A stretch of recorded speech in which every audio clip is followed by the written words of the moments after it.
चाहिँ मलाई मेरो साथीले तरकारी पठाएकी छिन् र के पठाइछिन् भन्दा कस्तो राम्रो छ फर्सीको मुन्टा मलाई एकदमै मनपर्छ।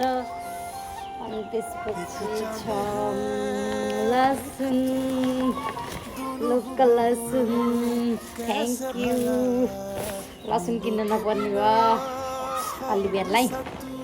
त्यसपछि छ फर्सी, यो पनि मलाई एकदमै मनपर्छ।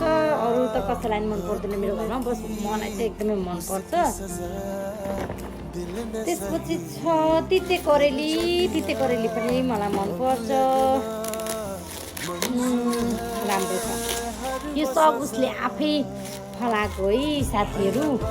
र यति मायाको लागि धन्यवाद मेरो प्यारी साथी सुनितालाई, मलाई यस्तो पठाइदिइन्।